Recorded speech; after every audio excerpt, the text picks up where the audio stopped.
Welcome to the Terrible Podcast with your hosts from SteelersDepot.com, where you can find all your latest and greatest Steelers news.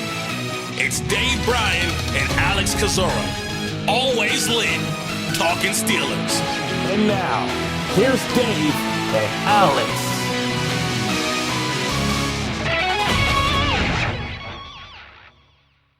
Welcome to the Terrible Podcast, Season 16, Episode 83. He's Dave Bryan. I'm Alex Kozora, SteelersDepot.com. Thanks for being back with us this Friday, Steelers Nation. Dave, got a couple more football games on the docket, and now we are officially on the clock for when the Pittsburgh Steelers could hire their next head coach. They can technically now do so at any moment. They have satisfied the Rooney Rule. We'll talk about that in a second.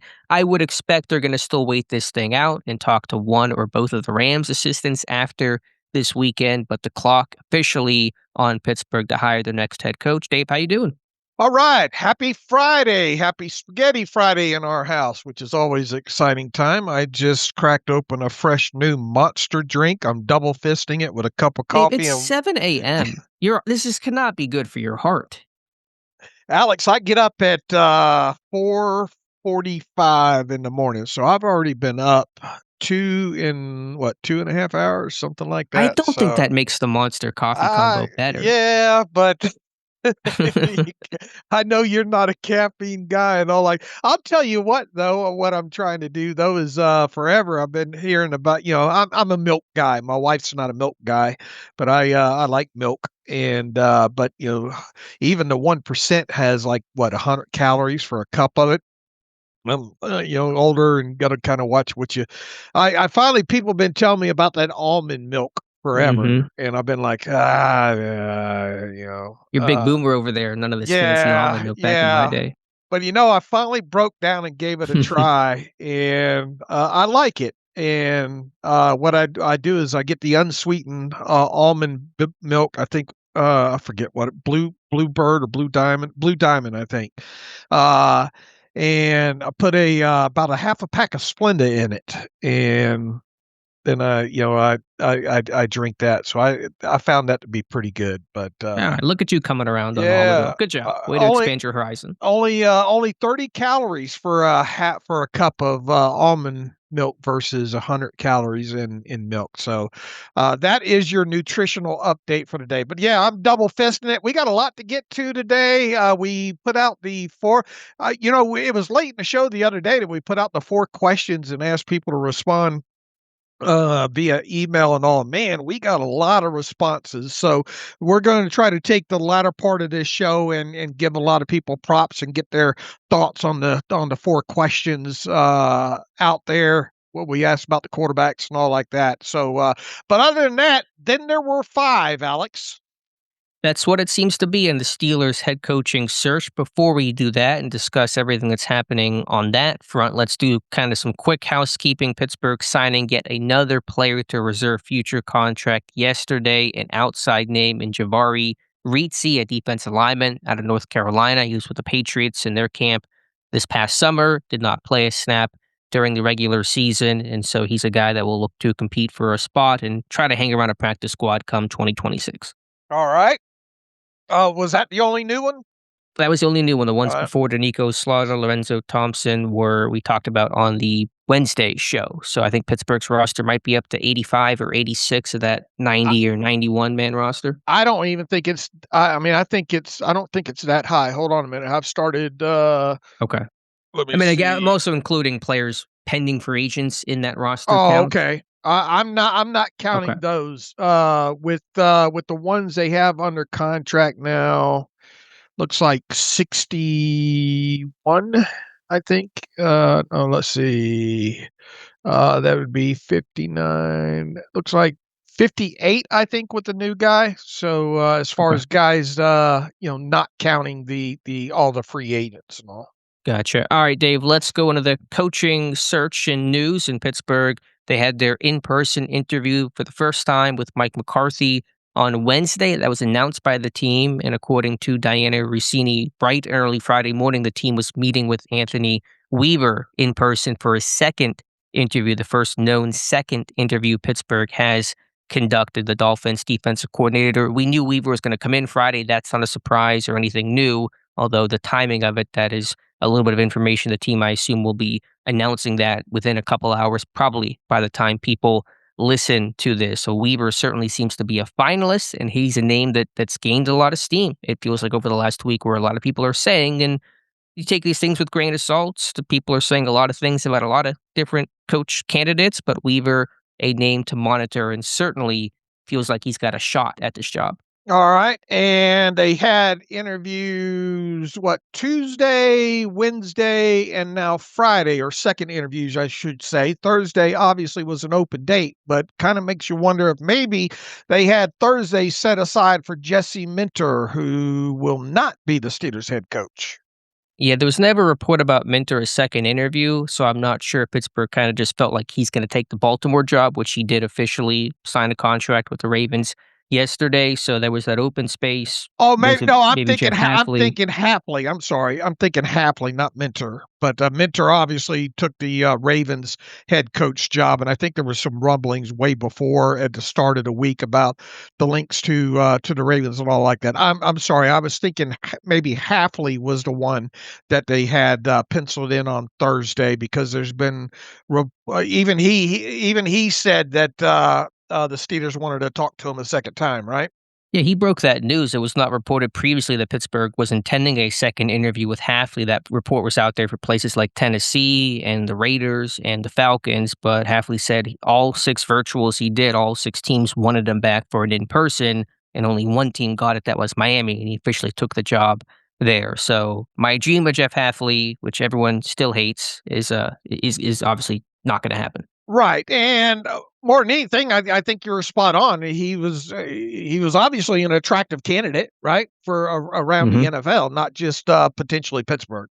Right, yeah, very much in demand, but he goes and follows the Packers GM down to South Beach. All right, Dave, let's talk about the available candidates. And a really interesting wrinkle took place a couple days ago, where Brian Flores signed a contract extension to be the defensive coordinator in Minnesota. Now, to be very clear, he can still become the Steelers head coach. There's nothing preventing that, just in the way that somebody on under contract, say a Chris Shula or whoever, could elevate and take the job in Pittsburgh. Flores still can too, but if he doesn't get a head coaching job, and it's basically just down to Pittsburgh, now that Baltimore's hired Jesse Minter, Flores will stay in Minnesota, return to Minnesota as the Vikings DC. So the question is, what does this really mean? Is this a sign that Flores feels like his chances of getting the Pittsburgh job isn't terribly high, or is he just covering his bases as a fallback plan in case he does not get the job? What's your interpretation of this, Dave? It's hard to interpret it, but I tried to rack my brain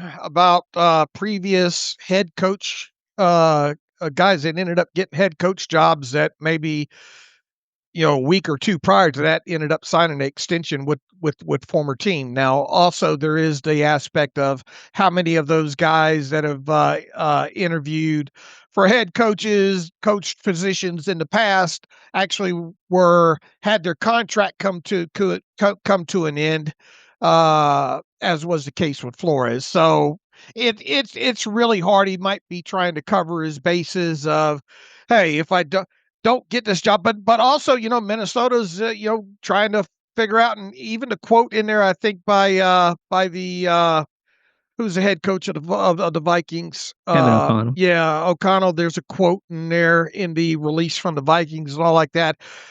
My gut tells me that Flores doesn't think he's going to get a job. And now, look, we've also have seen Mike McDaniel, I think, sign a contract with the Chargers, right? But then there was a report this morning to become the Chargers' new offensive coordinator. But there was a report this morning that he's supposed to, I think, interview for the Buffalo Bills head coaching job. So it's hard to interpret it overall, but it kind of feels like Flores is not expecting to get a head coach job, especially now that the Baltimore job has officially been been filled, and it feels like Flores might not be the option for Pittsburgh. That's my read too, and that was my initial gut reaction, just based on the timeline. He interviews Tuesday, and then 24 hours later, he signs a contract with Minnesota. Now, the reporting is they had agreed to a deal with Minnesota, Flores, and the Vikings last week, but it wasn't officially signed until Wednesday. And so, why did Flores feel the need to go sign that right after interviewing? Now, granted, there could be logistics where he had flown back to Minnesota from his interview in Pittsburgh, and that made it easier to go sign the contract. I mean, that is one possibility, but it just something smells, as you like to say, Dave, that whenever you have the interview, 24 hours later, you sign an extension for your current team in Minnesota, says that he doesn't love the odds. Now, I do understand it is a fallback plan. You look at Matt Nagy, who felt like he was going to get the Tennessee job. He doesn't. It goes to Robert Saleh. The Chiefs say, well, we're going to go find a new OC because we think Nagy's leaving. They bring back Eric Bieniemy, and now Nagy's kind of out of job. And I think Flores wants to protect himself and not kind of feel like I missed out on the Steelers head coach job, and Minnesota goes ahead and finds a new DC. Where do I go from here? So I get that thought of it, but it feels very rare for a coach to sign an extension somewhere and then still go become a head coach. As you said, when McDaniel, agreed to that deal with the Chargers, nobody said, well, he's still in the mix for the Raiders and maybe other places, and, we'll see what happens. It was like, well, he's going to become the OC of the Chargers. I know that some may point to Liam Cohn, who last year signed an extension with Tampa Bay to return as their OC and then still became the Jaguars head coach later in that cycle. Okay, I did not know that. There are two differences, though. One, he signed the extension with the explicit promise to the Buccaneers that he would take himself out of the running of the Jaguars job. And then two, and I think more importantly, 24 hours after Cohn signed that extension with Tampa Bay, the Jaguars fired GM Trent Baalke. And I think had they not done that, Cohn's probably not taking that job because he didn't want to work with Baalke. He's kind of been known as a micromanager and not a great GM to work with. So that was a big circumstantial change that kind of brought Cohn back into the fold and eventually the hire of the Jaguars. That's obviously not the case here in Pittsburgh, although Andy Weidel might be leaving, but they're not firing Omar Khan. So to me, it's not the same situation, but that is one example of an extension to a head coach, but I don't think it totally applies to Flores' situation. All right, let's keep Flores in the potential bucket, if you will. So does it feel like now at this point we are down to 5 at this point, and we got one that came out of the woodwork? I guess we should go ahead and hit that next from Brian Baldinger, who I follow. I got a lot of respect for. I watch all of his breakdowns, and he's not really a news breaking guy, and he tried to. We were the ones that actually mined that. Troy Montgomery on our site does a fantastic job. Found the interview and got it out there. And of course, as soon as we get it out there, everybody else runs with it and all. Tell the people about the Miami connection here. Yeah, let's just read what Baldinger had to say on his podcast earlier this week. He says, quote, not out here trying to play reporter or doing any of that nonsense, but I hear the Steelers are very interested in Mario Cristobal, the coach at the University of Miami. I think Mario Cristobal actually would really translate to the NFL. I watched his practice in the spring. The way that Mario coached that team reminded me of what old school coaches used to do, end quote. And so obviously that quote, once we put it out there, got plenty of attention. This is obviously completely out of left field. There's been no reporting otherwise to suggest that Pittsburgh has interest in Cristobal or that Cristobal has interest in the NFL, but there are a couple of interesting ties that might give this a little more credibility. Cristobal apparently grew up a diehard Steelers fan. That was revealed in a feature piece right before the championship game in which his Hurricanes lost to Indiana. And then also, and I think probably more importantly, he twice interviewed for the Pitt Panthers head coaching job around 2011, 2012, I believe it was. And he was at one point considered a leading candidate for the Panthers job. Now, obviously, he ultimately did not get that job, but there's been some connections about him and coaching in the area before, which I think are kind of interesting based on this report. And he's a big Steelers fan too, right? Diehard? Yeah, like I said, there was that feature piece. They referred to him as a diehard. He didn't grow up in the area. I think he grew up down south, but he was a big Steelers fan, like probably in the 70s dynasty. I assume that was, like you, the allure back then. Yeah, I don't know. I'm not going to say that it's not going to happen, but it was out of left field, obviously. And if you're Mario's side, just coming off of that, especially when it comes to like future recruiting and all, do you want something like that out there if you're not serious about either wanting it or I guess it's one thing to say the Steelers are interested more so than Mario is interested, but if I'm Hurricane fans, I'm reading that, I'm thinking, is this guy going wanting to jump to the NFL now at this point? But here's my quick and dirty take on it. I don't think he's going to be in the running to be the Steelers head coach. Probably not. It seems like a safe bet because there's been no reporting, and Pittsburgh is pretty far along in their process. You think they'd be because they've been announcing when they have interviews with these guys, they're going to have to interview the guy before they actually were to make that hire. And there's been no reporting that something is planned or scheduled, or certainly nothing has occurred. Now I know their season just wrapped up, and you weren't going to interview this guy last week, beforehand. So could that still happen? It's possible. We'll keep eyes on it, but just as of right now, there's nothing else to sit there and say that he's a serious candidate. Yeah, we'll have to see if that name jumps up in the news cycle either today or over the weekend with a little bit more validity, at least to the point where there's a report maybe saying they want to talk to him. So, for now, we're going to keep him out of the bucket of what feels like the list being down to 5 legitimate candidates to be the Steelers' next head coach. That would, of course, be 2 from the Rams in Chris Shula and Nate Schillhouse, Anthony Weaver, who visiting with the club for a second interview today, Mike McCarthy, who interviewed yesterday, and then the whole Brian Flores thing. Is that where you're at? There's been nothing on Avero coming in, right? Right. 2 candidates of the initial 9 are off the board, and Halfley to the Dolphins, Minter to the Ravens. There's been no reporting about second interviews with Clay Kubiak, the 49ers OC, or Ajero Vero, the Panthers DC. So I think this is the 5. Now, I do need to probably clean up one thing I'm sure I might have mentioned on the podcast at some point throughout this process, and it's such a Byzantine system that these rules are confusing. And obviously, we've never had to really study the head coach regulations and restrictions until this year. Pittsburgh may still have interest in Clint Kubiak, in Davis Webb, in Vance Joseph. And I say that because so far Pittsburgh has simply not been allowed to interview or contact those guys. The rule is for the teams who have a first round bye, of which Seattle and Denver did, those guys can talk basically up to wild card weekend. And then after that, they basically can't. And so because Pittsburgh still was playing during wild card weekend, still had head coach during wild card weekend, they never had a window to open up to talk to those guys. And so it's kind of a weird rule that probably needs to be addressed and tweaked by the NFL to not punish teams who make the playoffs and then lose their head coach to not be able to talk to these guys. But in theory, they could still talk or want to talk to, let's say, Clint Kubiak. All right. So we'll obviously see what transpires this week with win or lose when it comes to Seattle and Denver.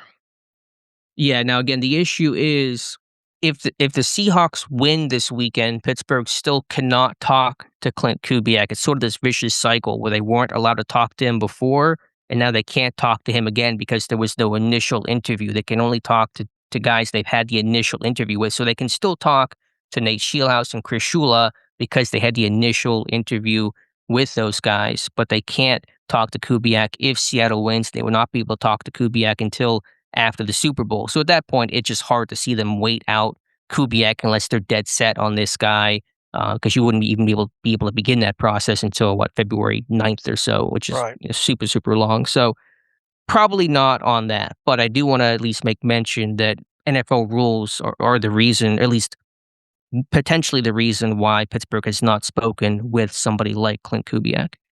All right. Who would you consider I think you still have to, at this point, at least in my mind. I mean, a lot of people have been talking up McCarthy, and we had a conversation about McCarthy the other day, so I don't want to go back down that again. But Shula feel like the leader in the clubhouse to you?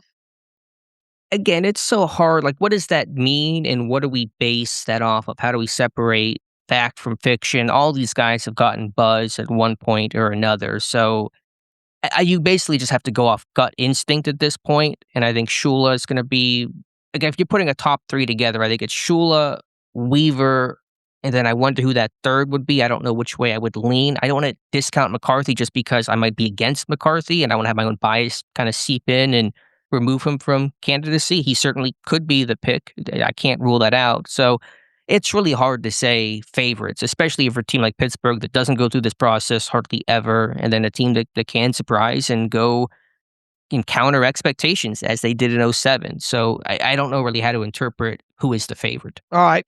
Let me shift the discussion this way then. In my heart of hearts, in my bias, I'm hoping for Shula to be the head coach and for Shieldhouse to come over as the offensive coordinator, and possibly maybe we see maybe Raheem Morris surfaces maybe to DC. But let's stick with the duo of Shula and Shieldhouse there. I see a lot, not a lot, but I see some comments, especially on social media, in response to things that I've tweeted out about that, saying, "Oh, I'd much rather have Shieldhouse as the head coach, and then let him choose, an offensive coordinator and a defense coordinator. Because, man, if Shula comes in as a head coach and Shieldhouse comes in as his offensive coordinator, oh, the Steelers are bound to lose Shieldhouse after a season and have him robbed that way. And my response to that is one of the biggest knocks on Mike Tomlin is there's there's a stump. There's no tree, there's no tree of really coaching, assistant coach or coordinator shoot offs into head coaching and all like that. Wouldn't you want your offensive coordinator, regardless of the situation, or defensive coordinator for that matter, to be in high demand after a season? Because that probably means that they've done a good job. In other words, I'm not worried about putting an initial coaching staff together with the thought of, well, you know what? If these guys are dynamite in a year or two, one of the coordinators or both of the coordinators might be gone. Yeah, that's generally my thought. I've mentioned that you don't want to think 8 steps down the road and not think about the here and now and just get the best man for the job. I mean, likewise, if you hired Shieldhouse as head coach and you brought in Shula as DC, then Shula probably leaves and becomes head coach in a year or two, provided there's some amount of success. Now, people might say that offensive side of the ball matters more, but you just need to get the right guy, the right head coach, and if you can get that, then the rest can often take care of itself. So if Shieldhouse isn't deemed as ready to be the guy, then he probably shouldn't be the guy. What happened back in 2004 with this team? Bill Cowher was the head coach. Offensive coordinator was Ken Wisenhunt, and obviously defensive coordinator was Dick LeBeau at that time. What happened after that season? Wisenhunt ended up going to. Was that was Wizen what years was Wisenhunt the offensive coordinator in Pittsburgh? He got promoted in 2004, right? Yeah, and he was there through to '06. Okay, when did he go to Arizona?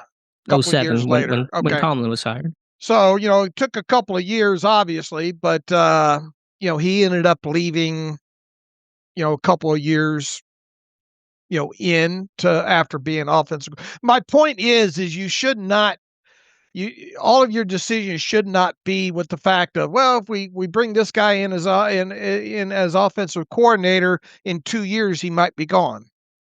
Yeah, you can't let the tail wag the dog. Now, it is a real problem. I don't want to discount it. It is a reality. I mean, Nathan Shieldhouse is likely to become a head coach within the next 2 years. Is probably going to be his timeline. And so I understand that concern. And it's something that would have to be addressed if you're talking with Chris Shula and saying, hey, Chris, we want to make you head coach. If you get Shieldhouse, I know he's on your list. You're going to try to get him to come here. He probably will.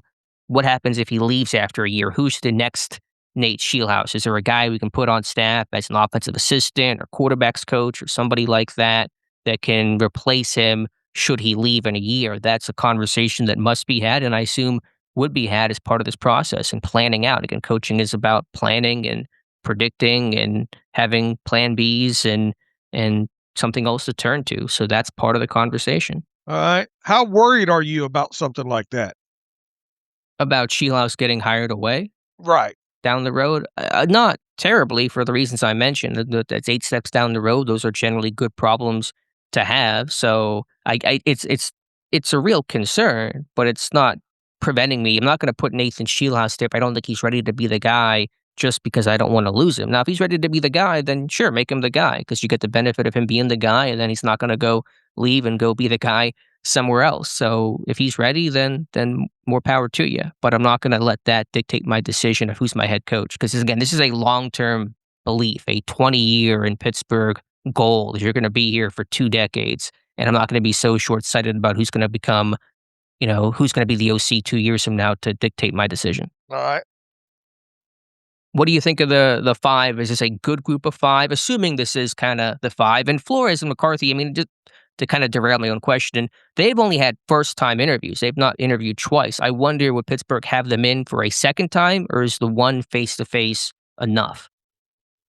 Well, they know a lot about Flores, obviously, already because him being on the staff before. So at this point, I think they know enough about Flores where they would not have to have him back again. I would like to think that all the questions that needed to be answered of things that they didn't know would have transpired this past week when he came in for the in-person interview. McCarthy, I mean, is that really needed too? Because Omar Khan and Andy Weidel and McCarthy actually were all together back in, was it 2000, 2001 in New Orleans? Yeah, 2000, which they were, but that's also 25 years ago. And Right. there's just a lot to probably talk about that you may want to have multiple meetings on. I mean, that's generally how teams hire. They don't usually do it off of just one meeting. In short, I would think that you found out everything that you didn't already know about McCarthy this yesterday when he came in for an interview. I would be a bit surprised if they brought either one of those guys in for another interview before deciding that he was the guy. Now they might bring him in to tell him he's the guy, or something along those lines. But I think the interviews with both those guys are over with now. Okay, fair. Yeah, that may be the case because obviously, if there was a whole day interview, then you probably learned that all that you need to learn, and there probably isn't a whole lot else to talk about, and you can make that decision from there. But I know Tomlin came in twice whenever he was the hire. That's kind of generally how it goes. But it's a different world, and obviously, you didn't have to do the interview with virtually with McCarthy because he was a free agent coach, and you knew Flores well. Didn't really need to do a get to know you virtual there. So point well taken. So what do you think of the 5? If we assume this is the 5, one of those names is going to become the Pittsburgh Steelers' next head coach: Brian Flores, Mike McCarthy, Chris Shula, Nate Sheilhouse, or Anthony Weaver. What do you think of that group? I'm fine with I'm fine with eliminating McCarthy and Flores personally. I'd be fine with one of the other 3. Okay. What about Weaver? I mean, I know you said you're fine with him. You're putting him in as one of the 3 kind of finalists on the podium in your mind, but I wonder what the reaction will be. Certainly, I don't think it'll be met publicly very well if Weaver is the guy, because A, he's a bit of an unknown, and I think B, his track record as a coordinator is not great. Does that mean he can't be a good head coach? No, he can still be a very Mhm. good head coach. But Weaver is a name that we should continue to talk about because he just seems to be the guy that's kind of gaining some level of steam here.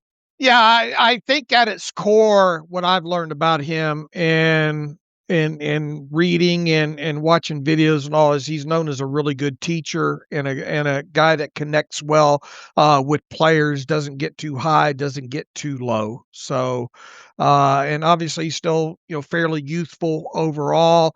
He played in the NFL as well. He's been a part of a couple of organizations, so he knows what the business is about as well. So there is a level of trust when it comes to several factors such as that.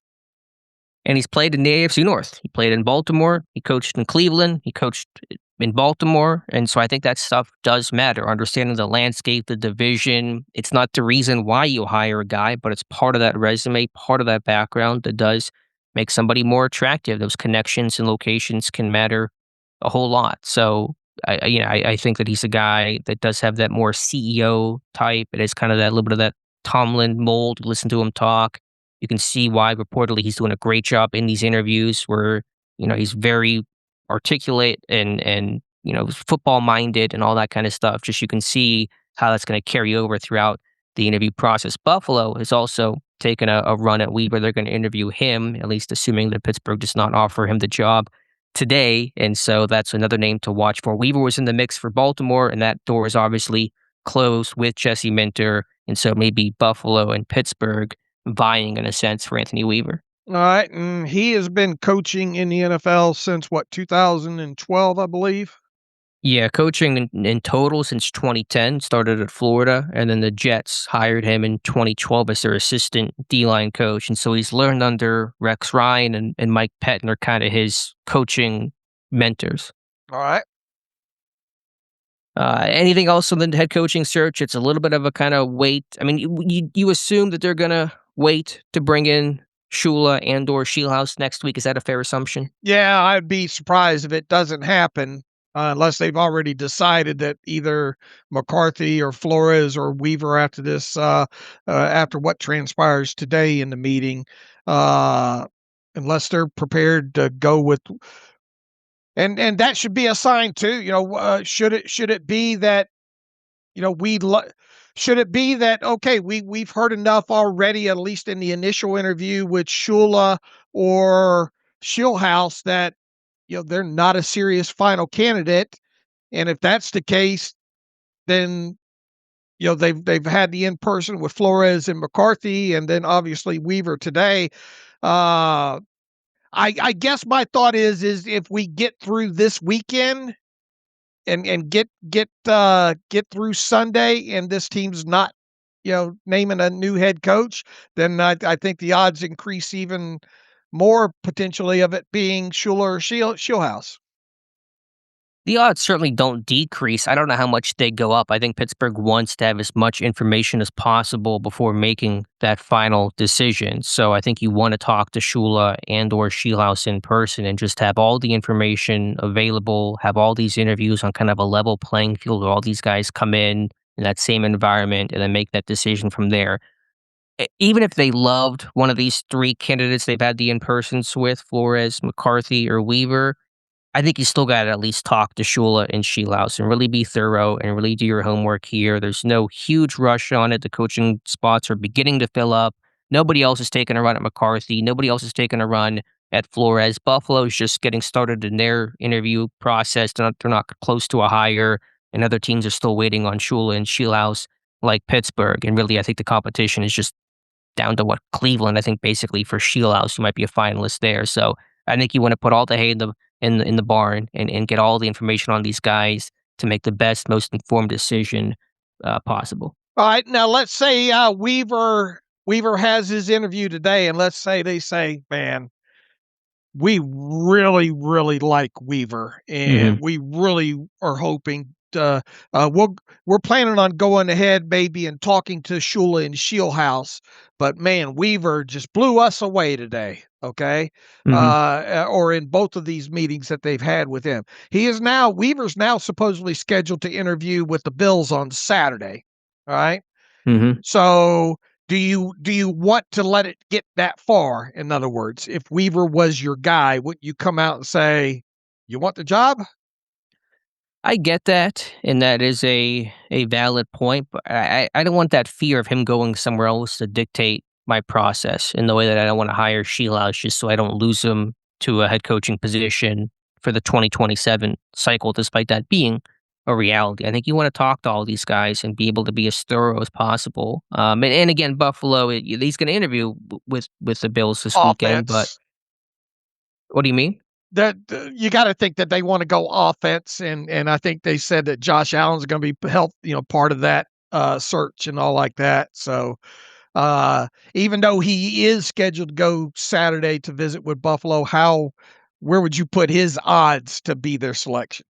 I don't know where he's at, but again, my point is that I don't think they're close to a decision. They're just starting their interview process. They've interviewed a couple guys, and they're probably a week out from making that final decision where they're going to bring in guys a second time and take some time to really figure out their future. Weaver's probably not the favorite either, but my point is more about they're not probably close to making an official. Have they even fulfilled the Rooney Rule yet? Can they even? And if Weaver comes in, have they interviewed anyone else that will satisfy the Rooney Rule?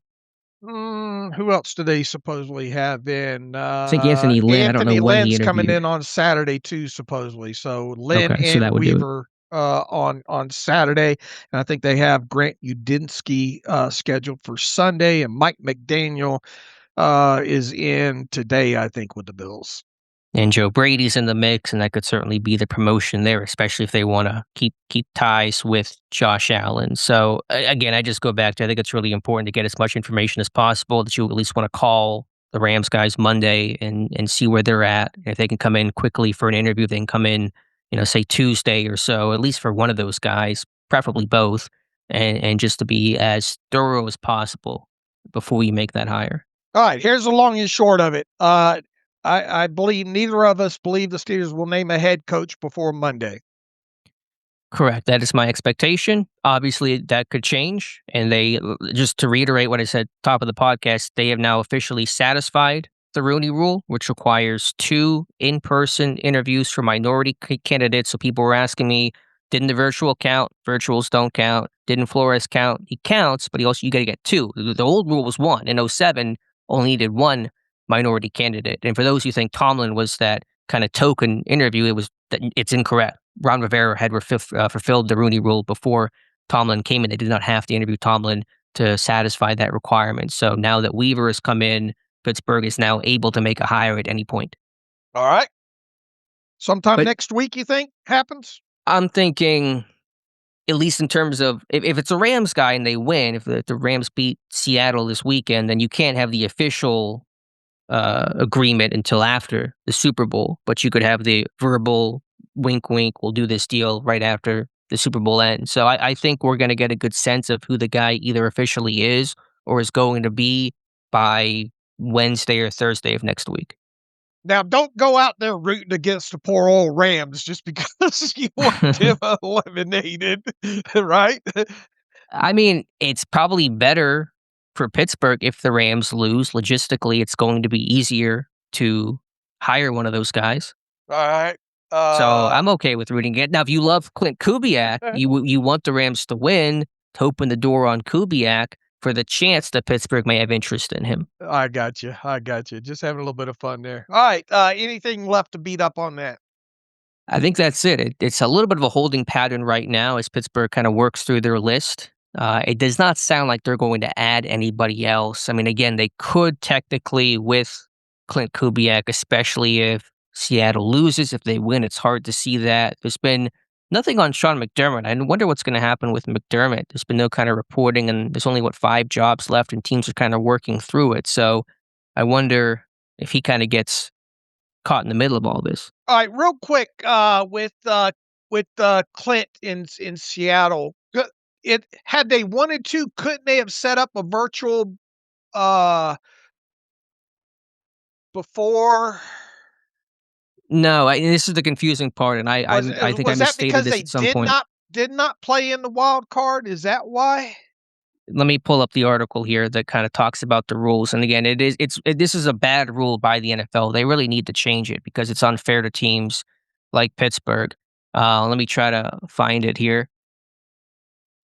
A coach whose team is in the playoffs but received a wild card bye can also begin participating in virtual interviews 3 days after their Week 18 game, but all such meetings must be completed before the wild card games conclude. And so teams that interview Clint Kubiak, but they were teams who did not make the playoffs. Teams interviewed Davis Webb and Vance Joseph, but they did not make the playoffs. And so the interview with Kubiak had to have happened before the wild card game, and obviously Pittsburgh was not in position to interview them at that point. And then after, I'm trying to think why they couldn't have interviewed him last week. I guess because it was after the wild card game. It's such a weird situation. But by rule, Pittsburgh has never had an opportunity or a window to interview Clint Kubiak, and they could not this week because obviously they're playing in the NFC title game, and the way that Pittsburgh can't interview Shula and Shilaus, they could not interview Kubiak. And they can't do it after this week because to interview somebody after this week, you had to have the initial interview with them first, the way that they had with Shula and Shilaus. So it makes them eligible to talk again because there was no initial virtual with Kubiak. They cannot interview him and start that process until the Seahawks season is over. It's such a bad system. It's such a bad rule. It's really confusing. But Pittsburgh has never had a chance to interview Clint Kubiak. All right, that certainly needs fixing. Yeah, it should just be if you're a team that gets eliminated wild card weekend and has a head coach opening, you can interview anyone. That should be open, and that seems to be a quick fix. All right, okay, I think we got the tail end of that then. All right, where to from here, Dave? That was kind of the bulk of it. What did you think of the Jesse Minter hire in Baltimore? Obviously, that's a coaching job that is now filled, and Pittsburgh will see Minter in the Ravens twice a season for the foreseeable future. What were your thoughts? I thought, look, he has a history with the organization, and he comes out of the Harbaugh tree as well, too. So it makes sense from the links that way. I do think, in going back to a couple of conversations we've had about Minter, the lack of, at least on the surface, because of the trees that he's fallen out of in the Harbaugh and all like that, and because of probably not going to be able to take a lot of Chargers guys with him. It felt kind of limited as far as what he might be able to build with a staff outside of his dad, really. Now, look, all these guys obviously have connections and relationships, and I'm sure as he starts filling that staff up, we're going to start saying, "Oh, okay, well, he knew him from here and that and all." But as far as at least the initial uh, research that I did, he felt like the guy that had the least kind of connections, where it made it at least easier to say, well, he might bring him and him and him into the organization on his staff. Right. And for all we know, they're going to keep a decent chunk of that staff in Baltimore right now in present form. I don't know what their plans are. I think DC Zach Orr is going to probably go, and he's got to look from the Chargers, and maybe we'll place Jesse Minter. They might swap spots there, but I think it's a good hire. I think Minter's a really good mind. He's coached great defenses. He's been in positions of leadership since his late 20s. I was high on Minter, so I think it's a good hire by Baltimore. And not surprising, like you said, because of the Ravens ties. Right. And, look, he was one of the ones that I thought, right out of the chute in the early stages could potentially be in the top 3 or 5 candidates for the Steelers. And I'm sure Pittsburgh, either they didn't like the interview, or I think it'd be more likely they just realized if this comes down, like if Baltimore's offering and Pittsburgh is offering, where's he going to go? He's going to go to Baltimore. So it's just not even probably worth going down that road. And he pulled himself out of the Browns job, and I know the Raiders were still in it. And apparently the Raiders were kind of hot on Minter's heels, and it kind of forced the Ravens to act pretty quickly and get that deal done, which came together in short order. But yeah, I just think Pittsburgh knew they really had no shot at this guy. All right. All right, I think that covers basically the coaching search. We'll certainly update and wait with bated breath for any happenings going forward. Dave, you wanted to have a conversation about Jalen Ramsey, so take it away.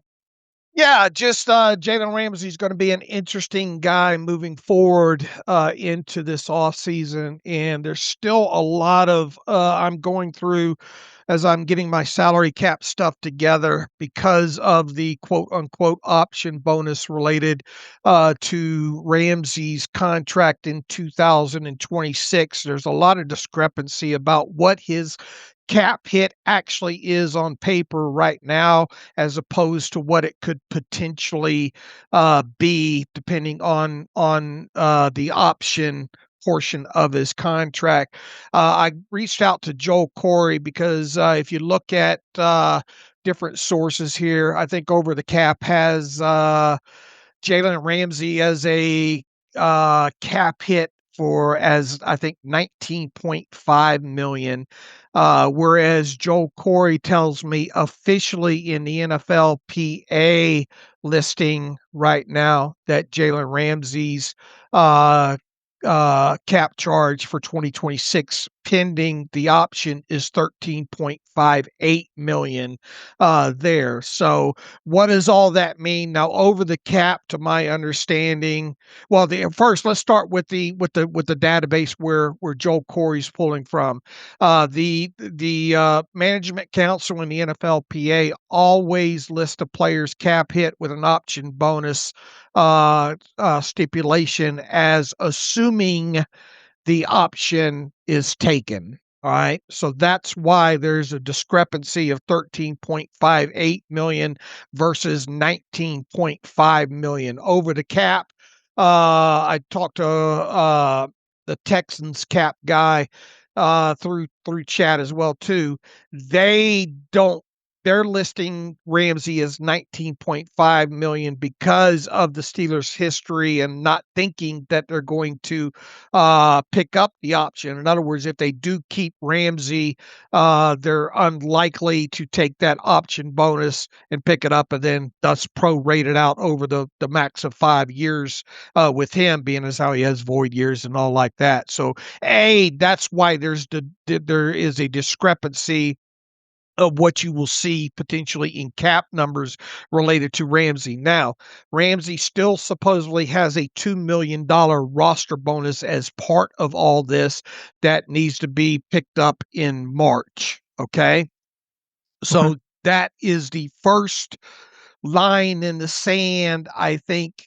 And here's the other thing about the option bonus. There are different dates of when you have to exercise it with these things across the league. A lot of times you'll see the option bonus exercise date in March or April, and then other teams like to try to put them off later into the off season so that it gives them the opportunity to potentially trade the player, because then the new team can decide whether or not they want to pick that up and prorate it out and have the lower cap charge this year or take the full brunt this year. So throwing that out there. But the first, I think, official line in the sand when it comes to Ramsey is in March when his $2 million roster bonus comes into play. And once a team picks up that roster bonus, let's say it's, obviously the Steelers, well, then if they decided to do something with him after the fact, they're on the hook for eating that $2 million as dead money. Okay.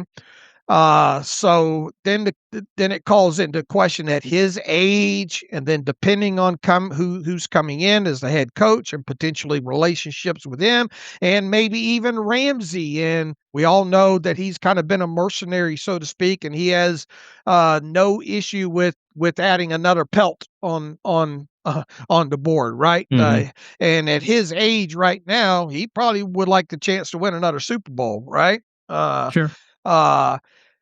I guess what I'm getting at here is, what does it look like? And not knowing the head coach at this point makes it extremely tough to talk about. But is there a legitimate chance that Ramsey is either cut before the roster bonus in March or is traded at that point? Now, the trade obviously means his contract goes to the new team, meaning that they would have to be on the hook for the roster bonus. And then they would have to decide in late August on the option bonus as well, too. And Ramsey's probably not going to be willing to negotiate any of that just to get traded. He might, but I guess what I'm getting at is at his age and to play, if Ramsey were to stay with the Steelers and his contract intact, what position do you foresee him playing? And B, do you pick up that option bonus and then string it out over 5 years, knowing good and well that 2026 might be it for Ramsey in Pittsburgh, and then thus you've got some dead money to deal with moving forward? As you said, without the head coach in place, it's really hard to have conversations about anyone's future, and standing with the team to answer them the best that I can. And based off what I know right now in terms of what position he'll be playing, he's a free safety. That's his new position. I think his cornerback days are generally over, and I'm excited what Ramsey could do for any team in year two as a safety because again, he did this on the fly, which is so hard to make that transition, even for a cerebral player that has a bit of a safety background like Ramsey. You don't get to really hone your craft. You're just trying to get the basics down and kind of fly by the seat of your pants throughout the season. So there's a chance he can be better next year, even as he gets older. My thought is he'll be in Pittsburgh in 2026. He'll play free safety, and that'll be his last year with the Steelers. All right, potential his last year in the NFL then too, right? Who knows? I don't. It doesn't. He's not in Pittsburgh, and so at that point, I don't think about what his future is going to be too much. Potentially, but he's probably got enough juice to play until he's mid-30s or so. Is he worth $19.5 million in cash for his play at free safety in 2026? Is he worth that to the letter? Probably not. But again, I think he did a fine job at safety, and you understand that he did that mid-season switch and trying to adjust, and that's a big learning curve even for somebody of his capability and his IQ and his time in the NFL. But obviously, if you cut Jalen Ramsey, trading him is just not an option. I just don't know who's going to be interested in Ramsey at that point with his salary, his age, and no longer playing a premium position like cornerback. So I just lost my train of thought there for a second, but I think he's going to stay at safety. I think he's going to probably play out 2026, and that'll be that. If you cut him, my thought, if you cut him, then you got nothing at free safety. And how do you fill that? You can go through free agency and go through the draft. Obviously, but I think you probably draft a safety pretty early this year as the replacement for Ramsey come 2027. And as far as let's say he makes it through March in a roster bonus for $2 million there. Do you just let him hit the cap at the $19.5 million, or do you prorate do you try to prorate out that option bonus, knowing that 2026 is probably his final season? You'll just deal with the dead money in 2027. Well, as you said, it's something Pittsburgh generally does not do, correct? In terms of letting that dead money prorate out. Yeah, I mean, that's like restructure, unless you're in a huge cap crunch, not like we saw several years ago where they had to restructure a lot of players and in the COVID year, yeah, it's a exception. And they're not they're generally a team anyway that doesn't either assume option bonuses or put them in contracts either. So right. So I would assume they wouldn't exercise the option bonus and not spread that dead money out. Although I wouldn't be opposed to that. Okay. On a scale to 1 to 10, with 10 being guaranteed he's in Pittsburgh in 2026, where are you on that scale? I mean, again, as you said earlier, without a head coach, a decoy, like if it's Chris Shula that comes in, Ramsey's probably back from their time with the Rams and that relationship there. If it's Mike McCarthy, who the heck knows, So it's hard. I mean, I'm leaning towards him being back. If I'm making the decision, I'm going to bring him back for 26 and play free safety. So I'll give you like a 6 in terms of that scale. But until there's a head coach in place, all these guys' futures are uncertain. It feels like you're hedging a little bit with a 6, because I would put it at a 6. Well, how am I hedging and you're not hedging if we're both 6s? Because I think there's a good possibility, regardless of who the head coach is, that he's out. Because I don't know if they view him as worth $19.5 million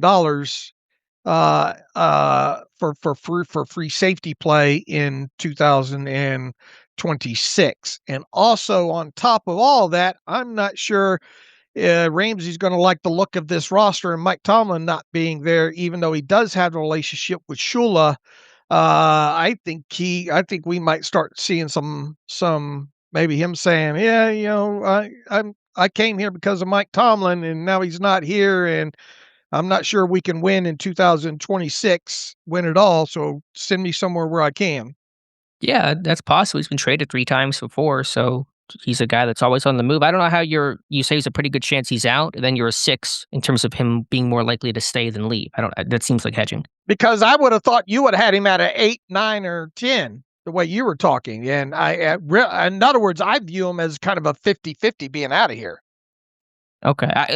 I'm a 6 because I don't know who the head coach is. What if the head Okay. coach's scheme is completely different from what antithetical to what Ramsey's skill set is? Like a lot of these guys, what are the odds Cam Hayward's back? What are the odds Kenneth Gainwell? They're probably all about 5 or 6 right now because you just don't know the head coach. We don't have the whole coaching staff in place, so it's hard to be. How can you pound the table and say this guy is going to be back without even knowing who your head coach Sure. or your D coordinator is? It certainly is a big part of the discussion for sure, about the head coach. I think back to his play and obviously having to move all around and everything. I I don't think he's worth 19.5 million really Yeah, he's probably not. at He's probably safety. not if you're valuing that like to a T. He was brought in to be a corner, was paid to be a corner, and safeties are a devalued position financially compared to cornerbacks. But you have nothing else behind him. They're going to have to go invest, and so you're going to have to go spend money to either sign a free agent or draft capital to replace him. You're going to have to draft somebody anyway, because obviously Ramsey, I think if he's back, 26 is his last season, and you need some youth. You need some youth in that secondary at safety. There isn't a whole lot there right now behind Elliott coming off the injury. He's getting close to 30, and Ramsey now easily into his 30s. So you got to draft regardless. I think the plan is better to have Ramsey back this year, draft probably a second, third round pick at safety, then have that guy replace Ramsey for 27. All right, we both agree if he survives the roster bonus, he's probably going to be on this roster in Yeah, you're 2026, not. right? That's like Patrick Peterson who got cut on his roster bonus. That's your decision date, and that's going to be also an Omar Khan decision, and Andy Weidel maybe if he's here, which we'll talk about. But a Khan type of decision in conjunction with the head coach of does this fit, does this work? All right. I thought that would be some good filler for today. And then, like we said, I've been having trouble scheduling Joel Corey. Maybe sometime next week we can get Joel Corey in kind of the in between of the conference championship and the Super Bowl. He's just in such high demand right now at this point. We'll ask him about the specifics of the Ramsey contract and Mike Tomlin and the tradability of that. And some of the other questions that we've developed over time as well too. Within that, we had such good luck with throwing out the question at the end of the podcast the other day about the quarterback question. So we're going to get to those here in a minute here. But let me throw this one out to the listeners and just a quick response at theterriblepodcast@gmail.com. Is Jalen Ramsey worth $19.5 million in cash, regardless of whether or not you pick how you want to handle the option bonus? Do you, is he worth that 19.5 million? Will he be on the Steelers in 2026? I think it's hard to trade that contract as is. So if you decide in the next couple of weeks, if you're the Steelers that Ramsey's not going to be part of your 2026 team, you're probably going to cut him before right after the start of the new league year, I would think there. So just give us your quick and dirty thoughts on Jalen Ramsey, if he's worth 19.5 million, and do you think he'll be part of the 2026 Steelers? There's one last question for you on that topic. Could Ramsey be a better player in 2026 with a full year at safety, full offseason at safety than he was in 2025? I think what you see is what you got there. I think he'd be a better player. Not maybe a markedly better player, but I think he can really settle in at safety. And we've seen a lot of cornerbacks have that second act at safety. And I think Ramsey's probably next in line for that. Okay. All right, a couple other just quick housekeeping notes here. Andy Weidel had his interview with the Falcons for their GM job on Thursday. They brought in a bunch of candidates, and so I guess when I mentioned with Cunningham and Joshua Williams, who I thought might be out of it, they had interviewed for the president of the football job that Matt Ryan got, and so they're also now interviewing for the GM job.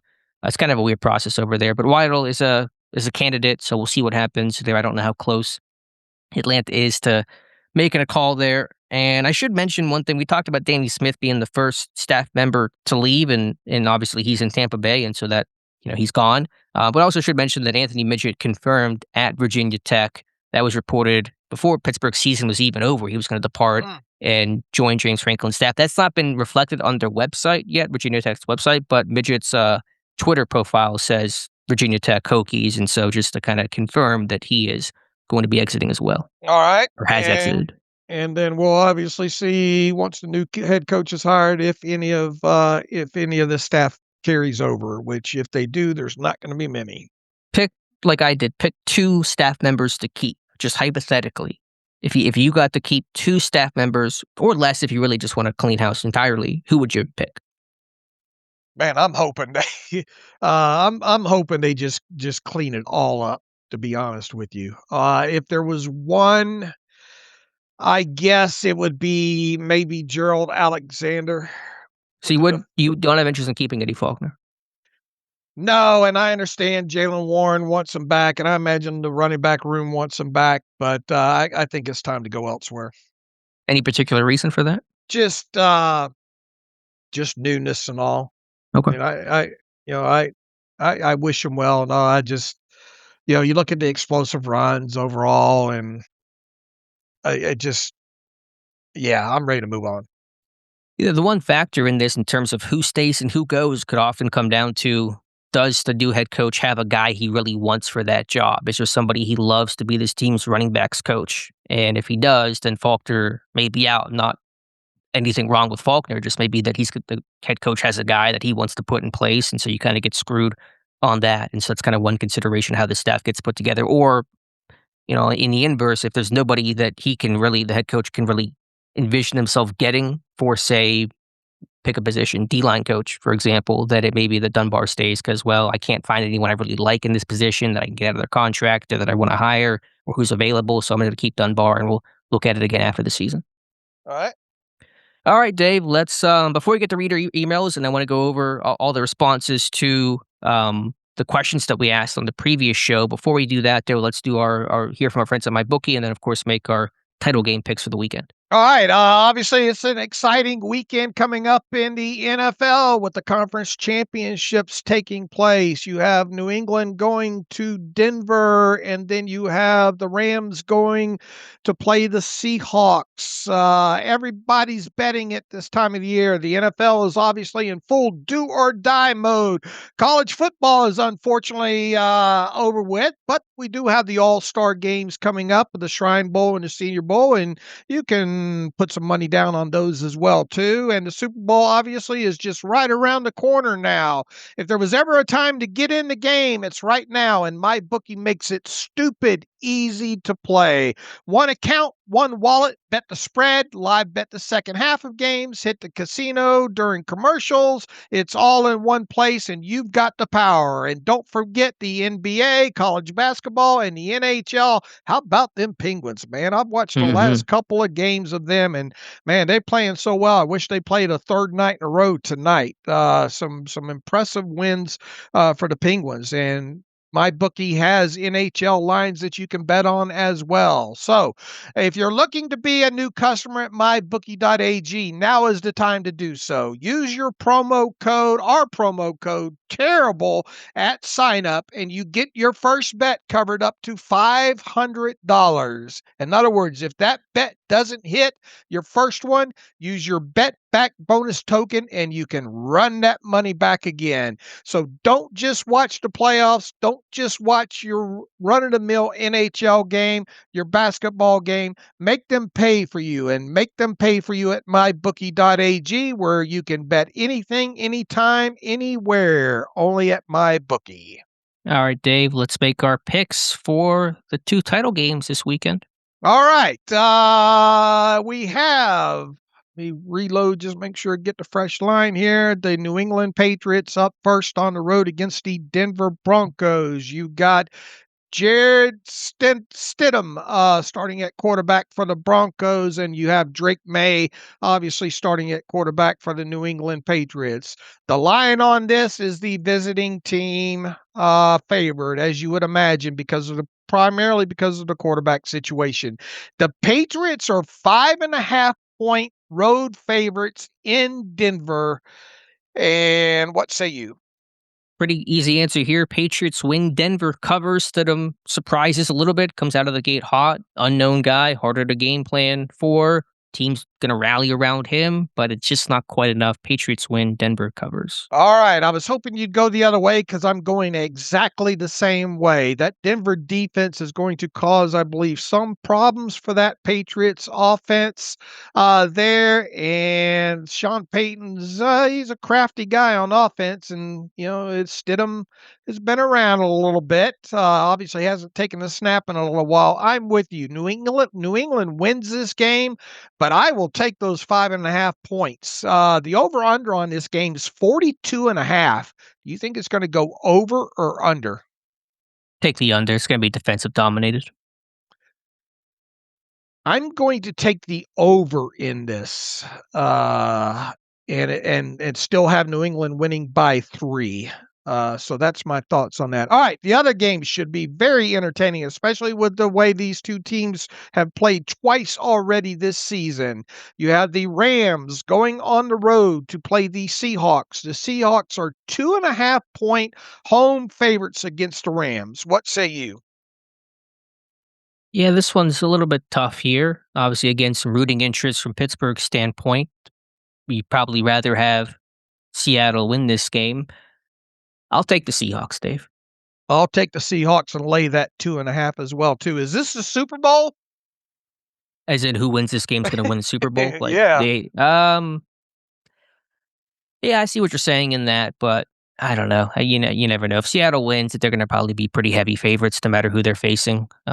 Obviously, they'll be pretty heavy favorites if they're going to face Jarrett Stidham and the Broncos. But if the Broncos win, it means they did something right in this game to come out with a victory. So, the NFC certainly looks stronger than the AFC, but we'll make our picks for Super Bowl whenever that time comes. Congrats to you. You have won our competition in terms of our picks for the year. I think there's no way mathematically I can come back and have a better record for you this year. So, tip of the hat to you, Dave. But I think you had won like the previous 2 or 3 years, though, didn't you? Have you ever You lost? got your I don't know if I have no idea what the official record is, but you won this year. I know that. All right. The over-under for that game is 47 points in Rams Seahawks. Take the over. I'll take the over as well, too. All right, we're both on the Seahawks laying 2.5 there. All right, we got our picks out of the way there, and as I stated, we threw out a question the other day, kind of a 4-part question, and we've got a lot of responses in here. So thank you. So let's start rolling through these, Alex. Okay. William Bill Lippert writes in. Here's part 1 of the 4-part question. I enjoyed watching Aaron Rodgers in the Steelers uniform. I've always been a fan. Out of all their hodgepodge since been retired, this was the best. I still would have liked to see a full season of commitment to Fields. All accounts are he brought professionalism to the room and none of the wild off the field chatter of recent years. Every now and again, you saw a little magic, but the limitations were obvious. At this point, I think it's hard to argue. It makes sense to have that player leading this team. So in other words, I think what he's trying to say is he's ready to move on from Aaron Rodgers. Number 2, he says he thinks it makes sense for Will Howard to get a shot 2026. And number 3, I think, was the what other quarterbacks outside of Pittsburgh, either free agent or trade, are options. He says no good options, free agent or trade. Oh, we forgot to throw out the whole Mac Jones thing, which could be posturing, but Shanahan in the wrap-up press conference the other day said, look, we're not in we respect and listen to all good trade offers, but we expect Mac Jones to be part of the 49ers in 2026. I believe him. They got him at such a cheap price in 2026, and they saw what he was able to do. If a team wants to trade for Mac Jones, they're going to have to give up a little bit. They're going to have to give up quite a bit, right? Probably a day 2 pick. I'm thinking 3rd rounder on Mac Jones. Yeah, I know that's what they said, and that's probably their intent. But as they said, they'll listen to trades. And of course, any team's going to keep their leverage by saying we want to keep Mac Jones, and for good reason, to have a reliable backup quarterback with Brock Purdy's kind of semi-injury history. So you still make that call, though, if you're interested. If you're in a team like Pittsburgh and you want to inquire, you certainly still give it a shot. All right. He says we are probably to the point where we shouldn't be trading picks for Powerball tickets. Number 4, I do think that they should draft. I do think they should draft another quarterback, but just not in the first round. He says, I like Drew Aller, big measurables, Ohio guy, performed mostly well in college, but scheme fits were bad with questionable coaching. did lose to Will Howard, haha, he says, but I think pro style offense would be interesting for him. Could probably be had somewhere later in with his shine mostly off now. So that's from Bill. Let's see. Caleb Zaborski. No, I would not like Aaron Rodgers back. Rip the Band-Aid off, he says. Number 2, I agree with Dave. I've been saying this. Start Howard next year and roll the dice. Don't live in your fears. Number 3, I would not want McCarthy. Think future, future, future.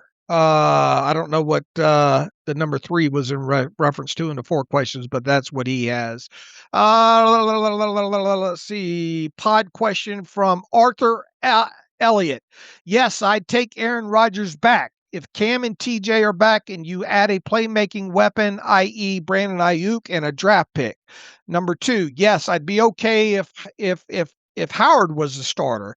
And I'd draft a quarterback like Aller. He was projected first last year before this past season. So as Alex says, if that's your guy, go get him. Although he could probably be had on day 2. So thank you, Art, for that.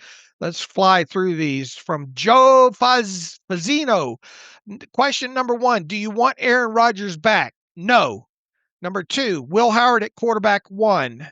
Yes, he says. Number 3, free agent quarterbacks. Maybe someone like Wentz or Minshew just as a veteran presence for Will Howard. And his 4th answer for the first-round quarterback, nope. But Joe Fagnano in the later rounds, pair with Skyler Bell. Pair with Skyler Bell. Yeah, win a Super Bowl. Go UConn, he says. Yeah, that's the Huskies quarterback who might be a sleeper. What is Bell? I was confused what that was referencing. Pair with Skyler Bell. Who is Skyler? Skyler Thompson. Skyler Bell, the UConn wide receiver. Oh, the receiver. Oh, okay. Yeah, we got an interview with him from Shrine Bowl, I think, going up on the side. I just heard Skyler, and what my immediate thought was Skyler Thompson. Yeah. Let's see. Deshaun Campbell in here real quick. Man, I have to ask, what's up with the city of Pittsburgh and the connection to so many professional coaches? I feel like the city of Pittsburgh just breeds coaches. Maybe one day you guys can do a Pittsburgh tree of coaching. I would love to see how deep that thing really gets and who may be the greatest coach out of Pittsburgh. Maybe that's something for David O to tackle during the off season. Alex? He might have done. I think he's done something like that before. I don't know if it's exactly that, but it's not to interrupt too much. But this region is a real hotbed for coaches. There's that Mike Tomlin starring in this documentary about that St. Ignatius longtime high school coach and all the head coaches from that. Cleveland, Northeast Ohio region's crazy. Miami, Ohio, on their campus has that cradle of coaches from the area, which includes Sean McVay and Paul Brown and John Harbaugh and all of these legendary names. I mean, this region of Western PA and kind of the eastern side of Ohio is a hotbed, and it's weird, and I do wonder kind of there's a connection there or not, but it's pretty crazy. All right. Noah Ketterman, back to the 4 questions. No, I don't want Aaron Rodgers back. Things are likely to get better with him things aren't likely to get better with him being a year older. Number 2, yes, I do want Will Howard. Dave convinced me. I'm out here convincing people. It's a dangerous thing. Yeah, I think Dave is right. Oh, Lord, we got a Dave is right. Did you write this, Dave? No. No, this is not from Hammy, my dog Hammy. It's from Noah. Noah's a real person. I think Dave is right in that the other options out there aren't that inspiring. So give Howard a shot. If he shows promise, great. If he doesn't, then you probably are drafting high in 2027 for his replacement. I am willing to suffer a down year if that ends up being the case. Number 3, he says, if it isn't Will Howard, I would acquire 2 boom or bust options on the cheap like Justin Fields and Anthony Richardson and let them compete. I am sure that doesn't work out, but I would rather go for a small chance that the talent could finally lead to the boom scenario than waste another year on a mediocre quarterback whose upside is another wild card exit. Like the answer above, if it busts and probably will, then you're drafting high. Number 4, no, as far as the draft goes, outside of Mendoza, I don't think the Steelers should spend a first-round pick on a quarterback. Thanks for that, Noah. Let's see. Let's go to Find another one here. Rapid fire questions from Christopher King. No for Rodgers. He exceeded my expectations, but with the coaching change, time to get younger. Number 2, yes, I want Howard to start, but he needs to go through a quarterback competition. Cannot just hand him the starting job without him taking a snap. Number 3, about outside quarterbacks. Flacco, question mark. Just kidding. Probably Willis, Malik Willis, or take a stab prying away Huntley from the Ravens, he says. Number 4, none. Do not repeat the mistake of drafting Pickett when it comes to a quarterback in this year's draft. Thank you for that, Christopher King. Can I interrupt you again real quick? All right. Can I get your, this is not Steelers related, by the way, just heads up. Can I get your ESPN do news ticker for me? According to ESPN's Adam Schefter, Phillip Rivers is interviewing for the Buffalo Bills head coaching job today. So Rivers, I know we talked about end of the season, he was confident he could coach in the NFL, and the Bills are going to look at him as their replacement for Sean McDermott. All right. Okay. I don't know if I just sent Morse code for call the police or not. Find out if they show up. Alexander Campbell writes in, no, I don't want Aaron Rodgers back. Number 2, I don't unequivocally want Howard to be the starting quarterback. I'm okay with him being in the mix and in competition during training camp. Number 3, I would like a competition between Howard, Rudolph, and a vet like Mariota or Brissett. Number 4, no rookies at the moment. Use all 12 picks to add as much young talent as possible so we're ready when a quarterback is on the table. All right. Thank you, Alexander Campbell. Let's see. Chuck Griffith in here. Question 1, Rodgers, no. Question 2, Howard, yes. Try to bring in Willis or Jones to compete, open competition. Number 3, see above. If no Willis or Jones, bring in a vet that knows the new offense. And question number 4, no quarterback in the first round. Maybe Trinidad Chambliss later, but there are plenty of other needs. Okay, thank you, Chuck, for chiming in on that. How about a Doug Walter email on the 4 questions? I hope all is well. It's been a while since I emailed and thought responding to the 4 questions you posed at the end of the podcast would be a good chance to dust off the old quill and send you all a quick note. All right. Number 1, do you want Aaron Rodgers back in 2026? No. Do you want Will Howard to be the starting quarterback in 2026? Yes. If you don't want Will Howard or Aaron Rodgers to be the quarterback in 2026, who do you want in free agency or trade? He says, I want Will Howard, but if I had to go outside the organization, I would say Malik Willis. 2022 pre-draft meeting would 2022 pre-draft me, he said, would be so vindicated. Number 4, which quarterback in the draft in the first round not named Mendoza? He said if I had to pick one, he would say Trinidad Chambliss. He says, in summary, give me Will Howard as my quarterback number 1 in 2026. Either he proves that he can be the guy or he fails and we end up with a higher 2027 draft pick. All right. Thank you for that, Doug. Let us go to Tanner Kirby. Part of me wants Rodgers back in one more year because that pick 6 can't be his last career throw. The rest of me knows it won't change anything if he comes back and the team will be middling at best once more. We need some semblance of mobility at the quarterback position. Question number 2, yes, in capital letters. I see Howard as a win-win situation. Either he works out and we got our guy or we move on to whoever looks good in their 2027 draft class. Number 3, no 2026 rookie intrigues me enough to take a shot on anyone not named Mendoza. No, nor does any free agent. Any quarterback added to that room that will tempt them to start that quarterback over Howard is dangerous, in my honest opinion. That from Tanner Kirby. Tanner, thanks for the email. Don't be a stranger. Bill Ewan writes in, A-Rod back? No. Upside is more important than anything important than getting through another year. I don't want any retreads with minimal upside. Number 2, Will Howard starter. He says yes.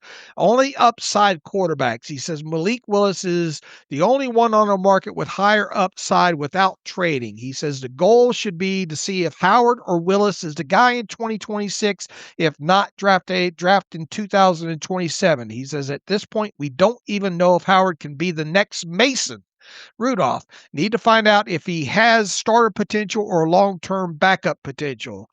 As far as question number 3, who do you want outside? He says Malik Willis or Howard. If they can get a contract they can get out of. If he isn't the guy, then get him. Ideally, you get Willis and have him and Howard compete.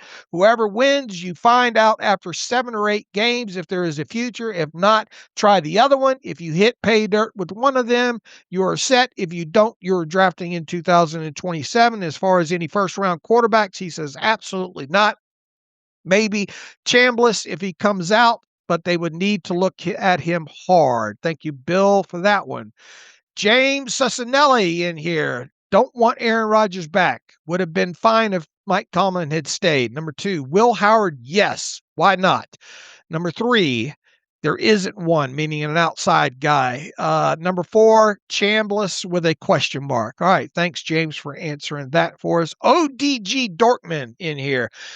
Number 1 on Aaron Rodgers, no way to progress. Number 2, yes with Will Howard. 0-17 is an okay one-time result, so why not? Number 3, none of the outside quarterbacks interest him other than offer the new coaches no comfort that they could set back progress. He says they already have Mason. Number 4, no quarterback in the first round, not in the first 3 rounds, according to Dortmund, who goes by Steeler Dan from Texas. All right, thank you for that. Let's read through a couple more, Alex, because we can't put out a call like this and get answers and then not let these guys have a voice and girls. Ron Reagan, this is our buddy Ron Reagan from South Pasadena, Florida. Rodgers back, no. Howard quarterback in 2026. Yes. If no to both, then who? He says roll with Rudolph. First round quarterback, no. But he says Haynes King if available in round 2. Quarterback out of Georgia Tech who is competing at the Shrine Bowl this week there. Thanks for your excellent work. Ron, thanks for getting back in our email again. Jeff Kinney back in here. He says, Aaron, no, he is a short-term Band-Aid and limited upside and further declining mobility. Would only be interested as a veteran mentor backup, which his ego would not allow. As far as Will Howard, question 2, yes, forget what round he was drafted in and commit to the kid. If that works, great. If not, see question 4 below. So number 3, pursue a free agent or trade to find 2026 starting quarterback. He says no, use those resources to build roster or preserve draft capital for 2027. And his last answer for the draft a quarterback in round 1, no, likely won't find starter, wait 2027 post Will Howard evaluation. So thank you, Jeff Kinney, for that. Let's get to Tony Benjamin. He says, no, I do not want Aaron Rodgers back. Yes, but I hope he isn't starting mid-season because we're developing Will Howard. Tell him that's his role. I don't think he's coming back, however. Number 2, do I want Will Howard to start? Yes, maybe not day 1, but I want to develop him to a degree that allows him to start. Number 3, if neither, who to trade for? He says, I'm good with Will. Number 4, name in the draft. He says, I don't have one yet till you guys start breaking them down for me. He says the downside of not taking a quarterback this year is that you won't have extra picks to bargain with next year. Take one when he's there within reach, but we're geared up to act now.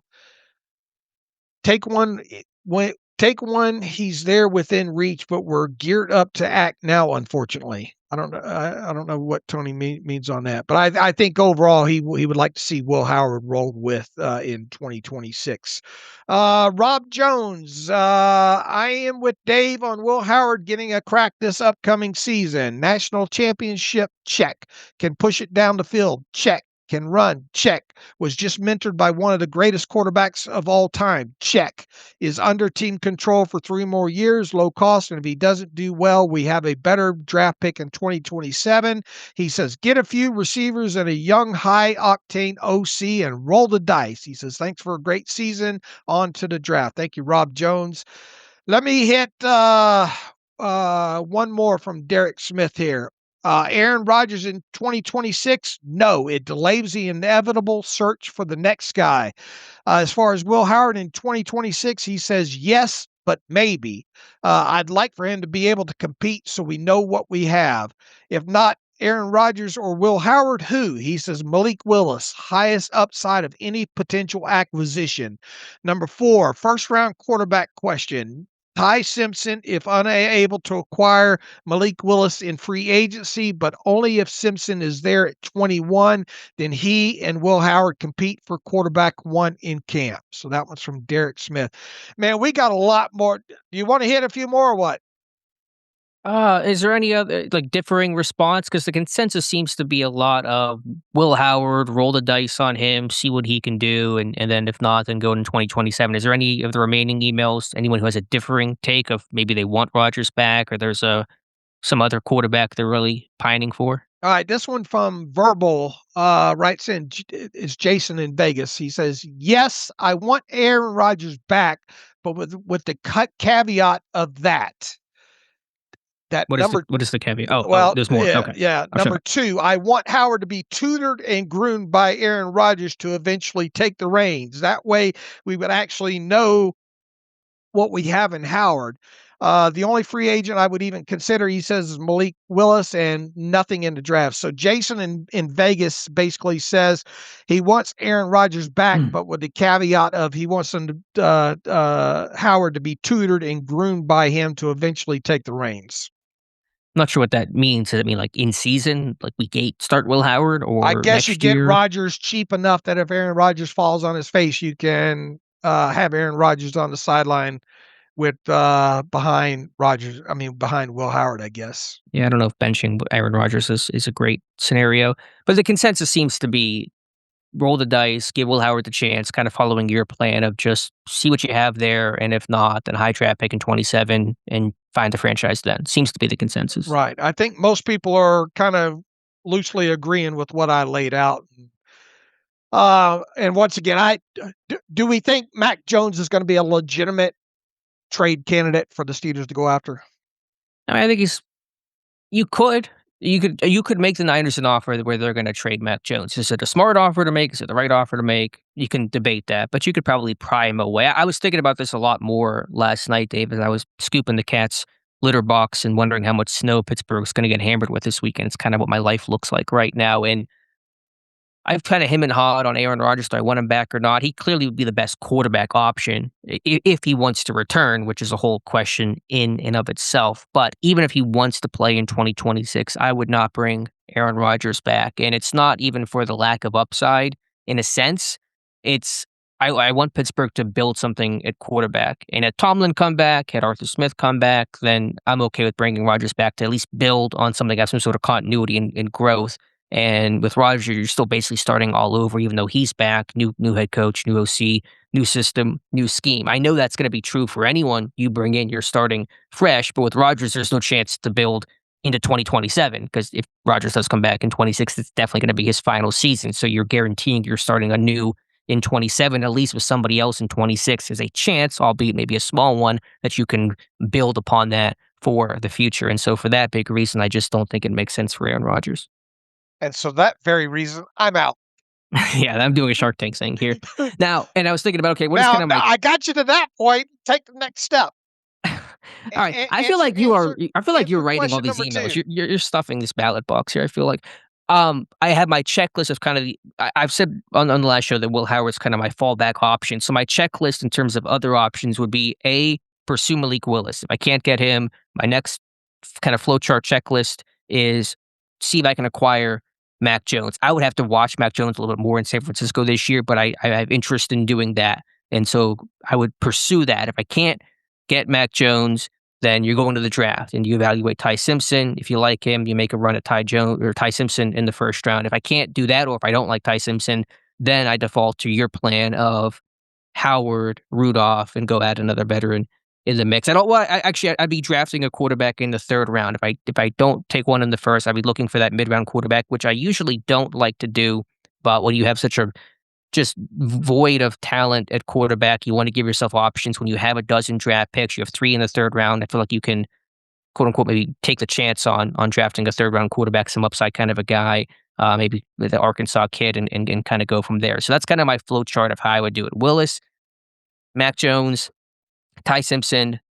If I don't like those options or can't make those options happen, then draft a mid-round quarterback. Howard, Rudolph, all three compete for the job in the summer.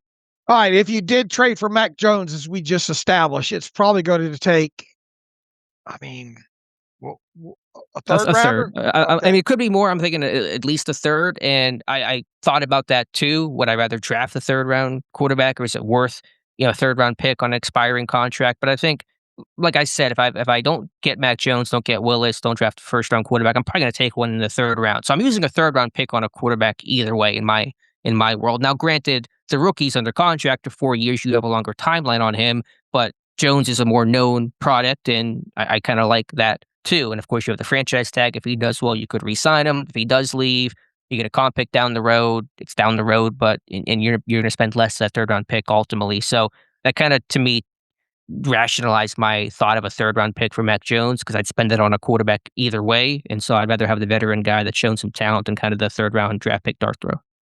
And that's the thing on Mac Jones, is not only the draft capital, but his final year under contract is 2026. So if he comes out, if he has a great 2026 season, then you would probably more than likely have to use the franchise tag on him. But at least you found a guy that you could move forward with at that point. On the flip side, he has a cheap enough salary that if he got through week 4 and you thought, oh, this isn't working, you could throw Will Right. Howard in there and go down that route that way for a very, very cheap option there on top of it. I guess the question becomes, what if you had Mac Jones in there and you're like, some good, some bad, then I guess your record would dictate that hopefully you're in the top 10 or 12 of the 2027 draft, then you go take a swing that Yeah. way on top of it.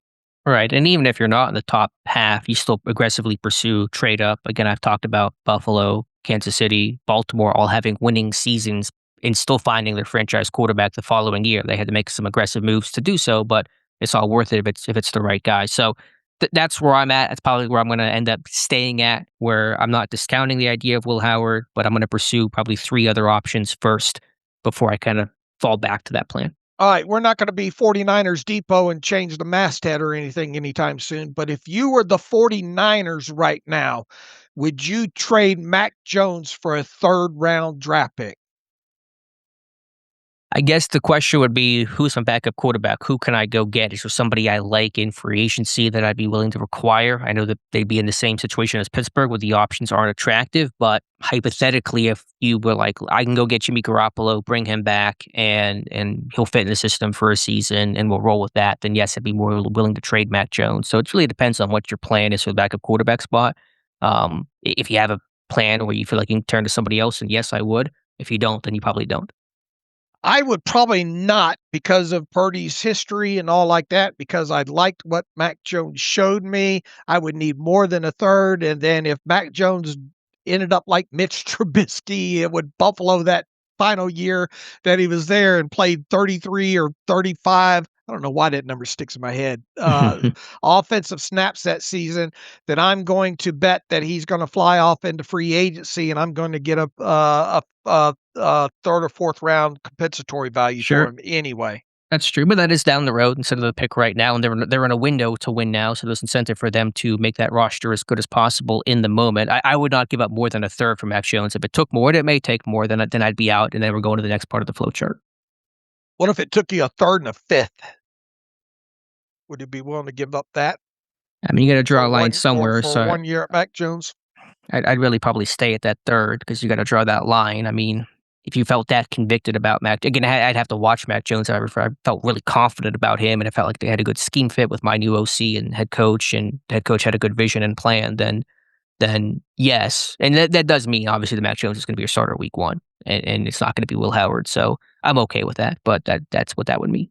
All right, we got to start wrapping this up because we're short-staffed and we got people at the Shrine Bowl and everything else that goes along with managing the site and all. Thank you. We did not even, and I apologize, we got such a great response from the listeners on that 4-part question here that it's overwhelming.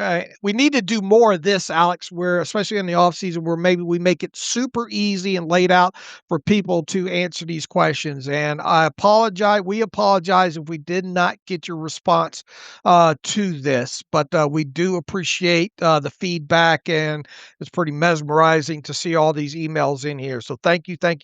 So with that, let's Can we do one more go. breaking news? Give me one more. There actually is some Steelers related news here. The The Washington Commanders have interviewed Terrell Austin for their DC opening after firing, it was a Joe Witt Jr. last year. So that's Austin's first known DC job. Now Dan Quinn is there and he still kind of runs the defense, but Terrell Austin getting a look from Washington. All right. The question we want everybody to email us. It's just very, very simple. Keep it as brief and short as possible so we can roll through the answers potentially on Monday. Jalen Ramsey, is he worth $19.5 million in cash, regardless of whether the cap hits the 13 something or the 19.5 million? Answer it not knowing who the head coach is either. I know that's tough, but answer it that way. Are you hoping Jalen Ramsey comes back for the 2026 season under his current contract, with the potential of likely being it for him in 2026? And then as the last aspect of it, would you rather see him play free safety or corner, I guess, if you want to tag on to that? So theterriblepodcast@gmail.com. So in the meantime, you can follow me on Twitter/X at Steelers Depot. Follow Alex at Alex_Kozora. Follow the show at Terrible Podcast. Email the show, theterriblepodcast@gmail.com. If you like what we do and want to donate to the cause, SteelersDepot.com. These guys eat a lot while they're in Dallas and Mobile. So if you want to donate, hit the PayPal button. And also, if you want an ad-free version of the site, SteelersDepot.com, hit the ad-free button and follow the directions that way to get a ad-free version of the site. So enjoy the games this weekend. Enjoy our coverage of the Shrine Bowl and Senior Bowl these next few weeks here. And as always, thanks for listening to the Terrible Podcast with Dave and Alex.